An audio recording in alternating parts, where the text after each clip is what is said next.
Hi, so what I want to show you today is how you can layer up different sounds to create interesting textures and enable you to create something that's quite interesting in terms of its timbre or texture, when actually musically it's not doing very much.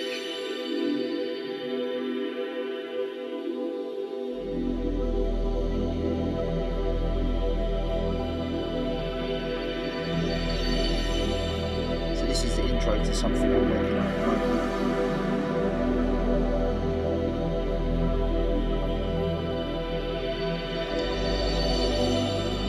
But what I want to do is just show you a little bit about the layers that go into it.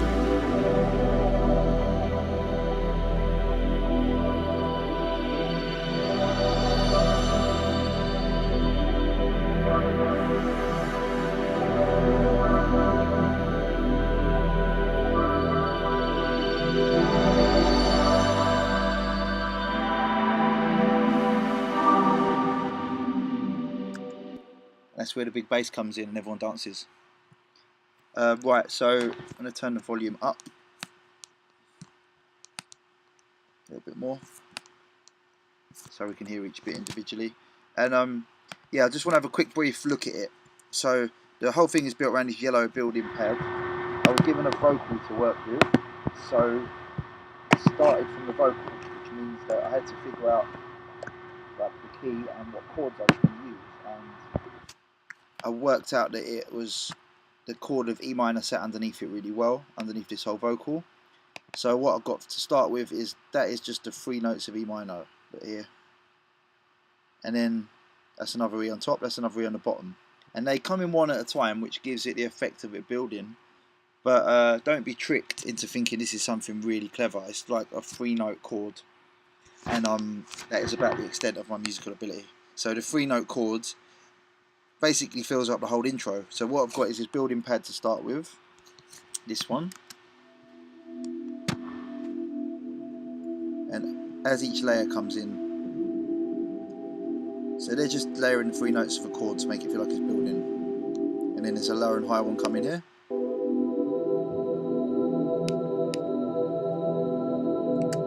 But if we listen to this without any effects for a minute, all the effects turned off. Right, that's as far as it's going. That top end is horrible. So basically I've got a pad that I liked, but I didn't like all of it. So I've used EQ to take the top, you can see that, but yeah, take the top and the bottom off, right? Got rid of that horrible tinnitus like top end, and it was a bit rumbly at the bottom, so I've removed that. And then after that I think I used some reverb and stuff to give it a bit more bit of distance. I quite like using reverb on pads to make them sound like they're further away, sitting back inside the mix. But the fundamental thing was that top end was horrible, so I had to get rid of it. But I like having some sort of top end information in my pads, so what I did was added it from something else, which is this layer, the sampled pad.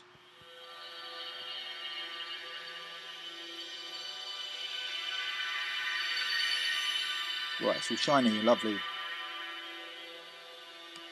and all that is doing is playing an E every 8 bars. So yeah, musically very simple.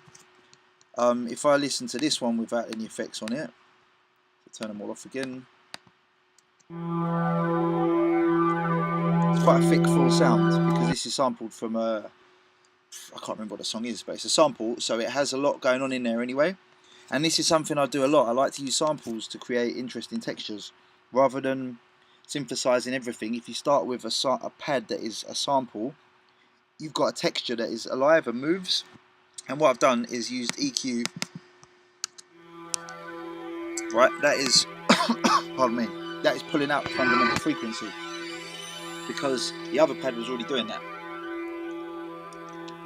So we don't need 2 pads playing exactly the same frequency, but the top end's really lovely. Then I've used something called the ring shifter, which is a Logic thing. It shifts frequencies, sort of moves in it like a bit like a flanger or filter, and it sweeps and gives resonant frequency spikes. And it's also got stereo width control, so it moves around left to right, left to right. It dances, it basically makes things move about with a little bit random, so it dances about a bit. can see here it's moving in the top end, it's moving left to right. But then it still had too much mid-range, so I've used another EQ, got rid of all of the bottom, everything, and just left the top. And again, you see there's reverb and delay in the chain. But basically, the EQing means that what we've got is the two of them combined. You've got the warmth and you've got the top end. We skip to here.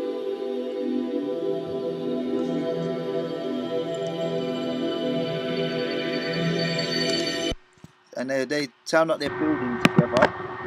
It's just loads of notes playing E basically, and a couple of extra notes of the chord. But the textural element makes it much more interesting than anyway. And then to complement that, I've got this ARP chord, which is playing an arpeggiated pattern.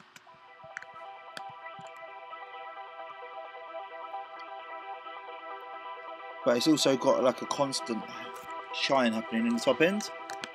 So I feel like this layer really works well with this layer. Like it suddenly sounds empty if you mute it, but it sounds like one thing with it in there. And this is it's just the same three notes, E minor, but it's arpeggiated. And then I think all I did here was played it in 2 octaves, both E minor. So the entire extent of the musical ideas in this track to this point is just an E minor drone. But because we've got different sounds playing it, the arpeggiated chord is arpeggiating playing multiple notes, and it's got a nice top. So without this EQ on, it had a lot going on in the bottom and maybe too much in the top. So the EQ rolls off that top end because that's getting in the way of the other shiny thing. And then you can see it moving here, slowly letting the bottom end come in with some automation. So it gets fuller here, so the intro sounds like it's getting bigger, which is quite important, so it's not static. And then finally I've got this choir pad, which is really quiet. Isn't it? Shut up. Choir pad. Is it even playing though? You can see this is building because I've used automation to build it up. It says it's a choir pad, it sounds more like strings to me. The sound comes from a synth called the Selena. So I've got these two that come in after 16 bars and they both build up. So those 4 layers combine to make a pad which is sort of a combination of all of them. And all 4 of them together, got a really nice sound going on now.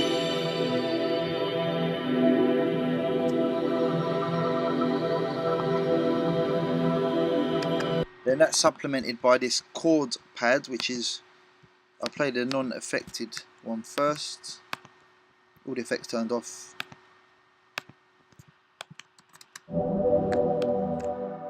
Guess what that's doing?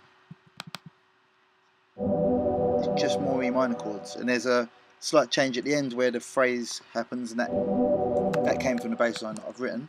But yeah, it's fundamentally really simple, and I've used some automation on this one. As you can see, this audio file is getting bigger, but it's fundamentally just playing E minor, and then this one is just playing the root note, so E, and then as it changes, it gives you the extra notes there. So that is a combination of bass, and it's got a little shiny top thing going on as well. So again, it's just more texture. So it sounds almost ominous. And then there's a vocal pad comes in here, doing exactly the same chords. So it's just the same thing happening 3 times. They're playing the same notes, the bass plays the root notes. So very simple musical ideas, but by combining sounds that have a bit of movement and they operate in different frequency bands, we've got a much thicker, more interesting tone. And let me play that intro one more time. Let's have a listen to it.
that's where the bass comes in and all you lot dance.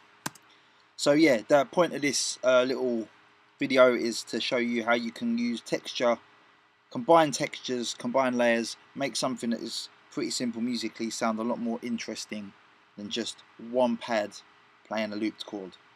So try it out, and the sounds that you use or the synths that you use really aren't important. It doesn't matter whether you're using Massive, Absynth, or the ES2, or I don't know what else, any old synths really. The point is that being able to hear different sounds that will fit together with a little bit of EQ, and that together when they're combined can create something that's more interesting than hearing them all, any of them soloed, but combined they make something really interesting. And that is a big way I like to make music. Focus on the texture.